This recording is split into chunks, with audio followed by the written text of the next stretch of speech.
आप एक एक्सीडेंट दुर्घटनाग्रस्त व्यक्ति को आपने मदद की, उसको घटना स्थल से उठा के हॉस्पिटल पहुंचाया और तुरंत उसका उपचार हो ताकि उसकी ज़िंदगी बच सके। लेकिन इस पर कई तरह के आरोप प्रत्यारोप का दौर आया, लोग कई तरह की बातें किए। इस पूरे मामले पर आपका क्या कहना होगा? हर व्यक्ति का यह फर्ज बनता है कि अगर कोई घायल है, पीड़ित है, तो पीड़ित मानवता की रक्षा हो। उस दिन भी मैं जब ग्राम पंचायत बगवारी से कुमोद यादव के यहाँ से निमंत्रण से लौट रहा था, तो मेरे साथ जो अन्य साथी बैठे थे उन्होंने कहा सामने एक्सीडेंट हो गया। तो हमने वहाँ पर गाड़ी रोकी और गाड़ी रोक करके तत्काल पहले टीआई को, थाना प्रभारी जमोली को मैंने फ़ोन किया कि आप तत्काल घटनास्थल पर पहुँचिए, बड़ा एक्सीडेंट हुआ है। और जब हम उतरे तो स्वाभाविक है जो ड्राइवर थे, जो गाड़ी चला रहे थे, उनके साथ मारपीट होने लगी। हमने उन लोगों से कहा कि एक बात करिए कि पहले जो घायल परिजन है उनको हॉस्पिटल ले चलने का प्रयास करिए। लेकिन कुछ लोग जो सिरफिरे हमेशा होते हैं और उनका आक्रोश भी होता है, तो वो लोग उसको पकड़ करके खींच करके ड्राइवर को और अपने घर के अंदर ले जाने लगे।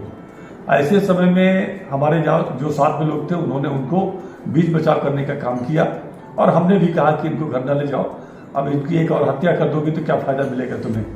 और हम लोग बीच बचाव करने का प्रयास किए और दोबारा हमने थाना प्रभारी को फोन लगाया।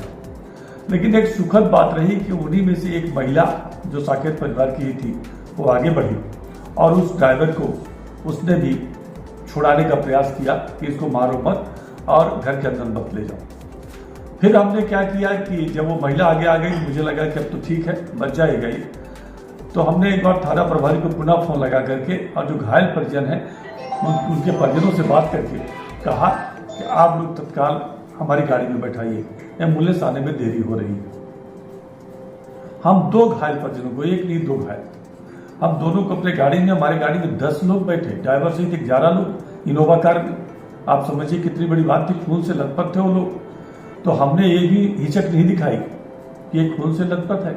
हमने अपने गाड़ी में बैठाया और गाड़ी में बैठा करके उनको जब लेकर चलने लगे तो हमने फिर से सिविल सर्जन को फोन लगाया कि तत्काल आप वहाँ व्यवस्था बनवाइए, 2 बड़े घायल व्यक्ति हैं उनको हम लेकर आ रहे हैं।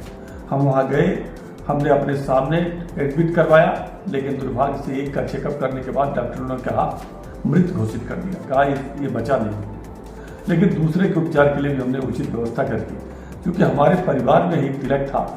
लेकिन जब मुझे पता चला कि कुछ सिरफिरों को शराब वगैरह पिला करके मेरे खिलाफ आरोप लगाया जा रहा है कि मेरे घर में दारू मुर्गा की पार्टी हुई और मेरे ही घर में दारू मुर्गा खा करके वह व्यक्ति गाड़ी चलाते हुए आगे आगे जा रहा था।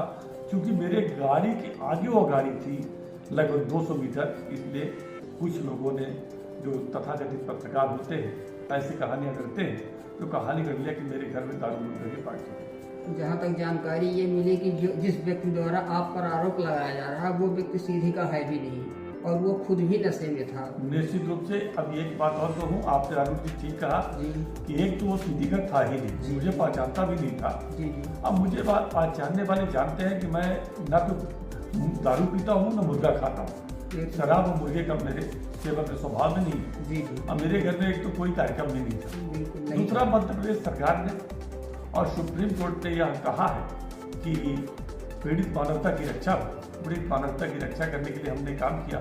लेकिन उसके बदले में कुछ षड्यंत्रकारियों ने मेरे खिलाफ ही न्यूज चलाने का काम किया, जिससे आहत होकर के मैं फिर वापस गया और वहां पर मैंने ये बात रखी, ये सत्यता यह है। लेकिन आप एक बात बताइए, जिस प्रकार कुछ लोगों ने मेरे खिलाफ सुपारी ले रखी है कि जो अच्छा पक्ष है उसको दिखाने का प्रयास नहीं, उसमें से कहां से कौन सी चीज शराब बोलकर पी करके कोई बोल दे, उसको दिखाने का प्रयास बड़ा दुखद है। और इससे एक बात स्पष्ट जाती है पुष्पेंद्र जी कि जो कोई अगर मदद करना चाहेगा, कि अगर कोई घायल है, परिजन कोई भी व्यक्ति घायल है, अगर वह पहुंचाने का प्रयास करेगा तो उसको लगेगा कि मैं पहुंचाने का प्रयास करूंगा तो मुझे मेरे ऊपर आरोप न लगे। बिल्कुल बिल्कुल ठीक कह रहे हैं। ऐसे दिनों में यह देखा भी जाता है कि लोग दुर्घटनाओं में, सड़क दुर्घटनाओं में तड़प कर रोड में मर जाते हैं और कोई हेल्प नहीं देता। सिर्फ कारण यही है, यही कारण है।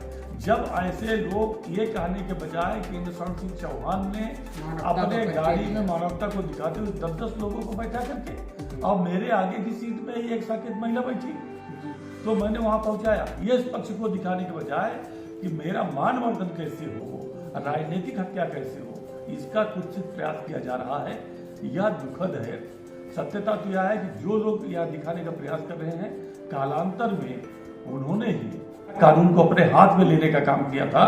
तो ऐसे लोग जब न्यूज चलाते हैं तो एक जो नकारात्मक न्यूज होती है लोगों तक जल्दी पहुंचती है और सकारात्मक न्यूज नहीं पहुंचती। लेकिन आप लोग पूछने आए हैं, इसके लिए आप लोगों को बहुत बहुत धन्यवाद। और इस तरह के पूरे मामले को लेकर क्या कहा जाए कि यह आगामी विधानसभा चुनाव है और ऐसा भी माना जा रहा है कि शायद आपको भी यदि सत्ता चाहे तो टिकट मिल सकती है, तो यह राजनीतिक कारण नहीं हो सकता है। अब इसमें कुछ बू तो आती है। देखिए क्या है कि जब इस प्रकार के नकारात्मक न्यूज कुछ लोग पत्रकार चलाते हैं तो यह तो समझ में आता है कि आप कहां से, किस हाउस से जुड़े हुए हो। और जब उस हाउसेस से लोग जुड़े हुए होते हैं और जब इस प्रकार की न्यूज चलाते हैं तो स्वाभाविक लगता है कि आप चाहते हो, कुछ लोग चाहते हैं कि किसी प्रकार से इंद्रशरण सिंह को राजनीतिक रूप से समाप्त किया जाए। और इसके लिए बार बार मेरे खिलाफ षड्यंत्र हो रहे हैं। केवल ये घटना नहीं है, कई बार हुआ। आपने देखा मेरे खिलाफ जमीन का मामला उठाया गया, जबकि उसमें भी कोई सत्यता नहीं है। स्वाभाविक है। आप एक बात बताइए, आप लोग इतने दिनों से जुड़े हुए हैं या सीधी के जो लोग मुझे जानते हैं वो सब जानते हैं कि मैं कभी दारू छूता नहीं हूँ। नहीं, ये तो सब जानते हैं। सब जानते हैं कि मैं मुर्गा बकरा नहीं खाता हूँ।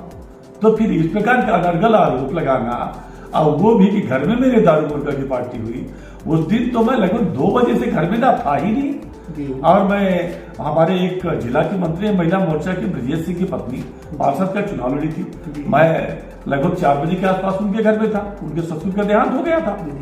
उसके बाद मैं सर्किट हाउस में, राज्यसभा सांसद थे, वहां था। सर्किट हाउस के बाद मैं कुकुड़ीधर में एक हमारे वकील साथी है बैकुंठ बहादुर सिंह, उनके यहाँ लगभग 6 से 6:30 7 बजे तक था। अब 7 बजे के बाद मैं बगवारी में आया था। एक यादव परिवार है, उनके यहाँ 300 में। तो दारू मुर्गा पार्टी का तो कोई प्रश्न ही नहीं उठता। और उस दिन नहीं, कभी नहीं हुई। मैं एक तो अपील तो करूंगा ही कि जो इस प्रकार के भ्रामक खबरें निकाल रहे हैं तो आप लोग सावधान होकर के उसको पहले सोचिए और मनन करिए कि क्या ऐसा संभव है। लेकिन एक बात और मैं कहूंगा पुष्पन जी कि सीधी की जनता जागरूक है और वह जानती है कि किसी एक ही व्यक्ति को लगातार जब टारगेट किया जा रहा है तो क्यों टारगेट किया जा रहा है। पूरे जिले में एक ही व्यक्ति के निशाने पर कुछ पत्रकार क्यों हैं, कुछ पत्रकारों के निशाने पर मैं क्यों रखा जा रहा है।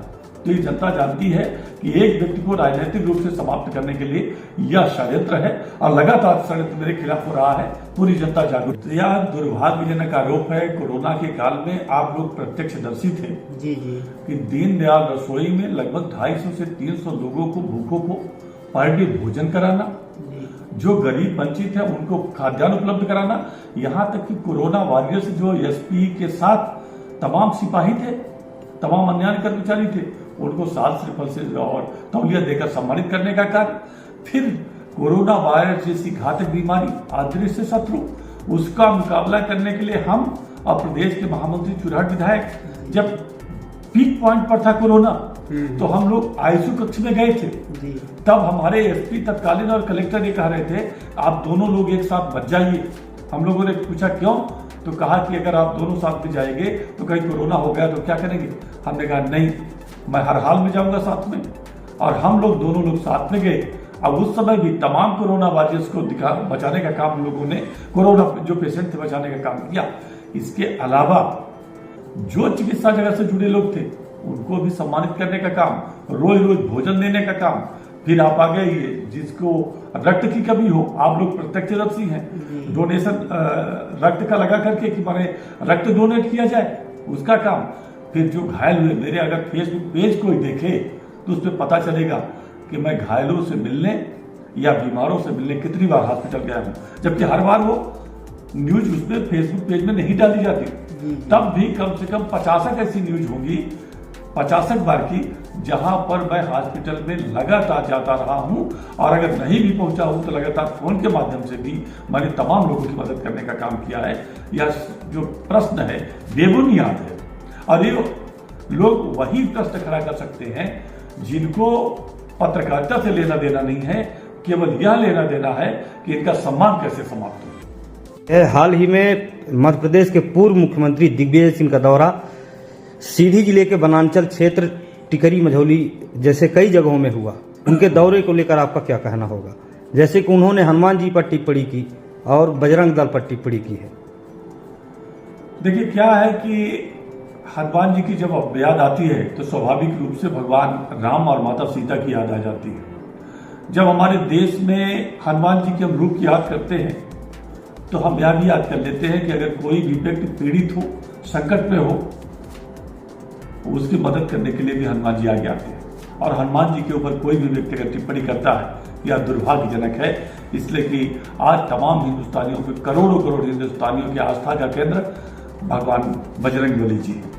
और बजरंग दल पर टिप्पणी करना जो राष्ट्रवाद और राष्ट्रीयता से ओतप्रोत है, तो ये ऐसे लोग टिप्पणी कर रहे हैं कि अपने आप को चर्चा में बनाने का काम हमेशा से माननीय दिग्विजय सिंह करते हैं। यह प्रश्न खड़ा करके कि मैं चर्चा में बना रहूं, केवल एक सिगुफा मात्र है और बाकी कुछ नहीं है। उनके दौरे को लेकर आगामी विधानसभा चुनाव में क्या कुछ असर पड़ सकता है? क्या स्वाभाविक है, अपनी खोई हुई जमीन वापस प्राप्त करने का एक माने ऐसा प्रयास कर सकते हैं जो कभी पूरा नहीं होगा, उसको पूरा करने का वो लगातार प्रयास कर रहे हैं। लेकिन कांग्रेस को जनता ने नकार दिया है और दोबारा से मध्य प्रदेश में कांग्रेस की संभावना शून्य है, लेकिन वह प्रयास कर रहे हैं। लोकतंत्र है, प्रयास करने का सबको अधिकार है। दायित्व दिया जाता है तो इस विषय में आप क्या कहना चाहेंगे? स्वाभाविक है, लगातार हम लोग पार्टी में काम कर रहे हैं और हर व्यक्ति की कार्यकर्ता की इच्छा होती है कि वह जन सेवा जनप्रतिनिधि बन करके करे।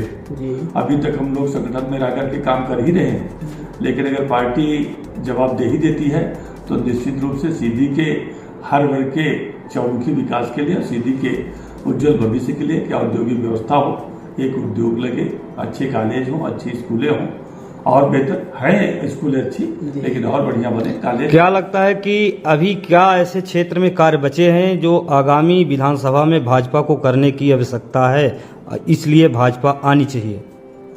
अभी निश्चित रूप से हमें मानते हैं कि रेलवे के क्षेत्र में जो हमारे सीधी संसदीय क्षेत्र के सांसद सम्मानीय अदिति पाठक जी एक अनवरत प्रयास कर रही हैं, तो बिना थके बिना हारे, एक तो वह जरूरी है कि भारतीय जनता पार्टी रहेगी तो बेहतर तरीके से काम होगा।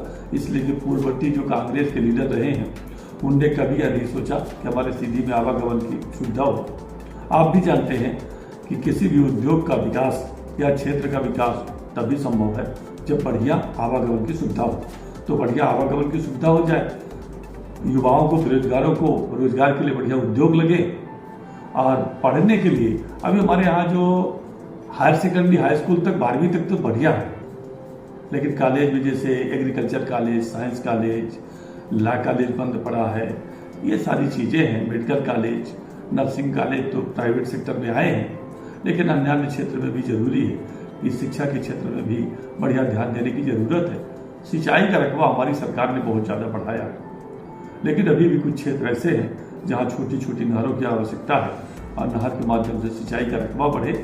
यह सारी बातें हैं जिसके माध्यम से और सीधी का एक समुचित विकास तभी संभव है जब यहाँ पर्यटन क्षेत्र में संजय अभयारण्य तो है ही, लेकिन और जैसे आप देखिए गुरियरा का बांध में एक दिन निमंत्रण में जा रहा था, एक राजरूप जायसवाल है उनके, मैंने वहाँ से देखा, वहाँ का नज़ारा बड़ा शानदार था। तो मैंने वहीं से कलेक्टर साहब को, जिला सीओ को फोन लगाया और हमने कहा यह पर्यटन स्थल बनना चाहिए। मेरे आग्रह पर 4-5 दिन बाद वो दोनों लोग गए और उसके बाद वह पर्यटन स्थल के रूप में डेवलप हो गया है। आप भी देखिए कि कुछ लोगों को रोजगार और कुछ लोगों को वहाँ पर्यटन के साधन मुहैया कराए गए हैं।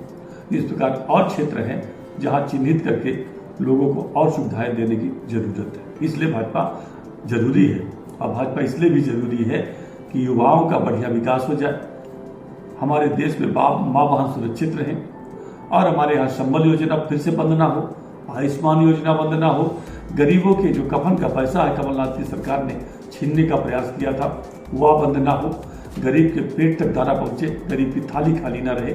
इन तमाम कारणों से भारतीय जनता पार्टी आनी ही चाहिए।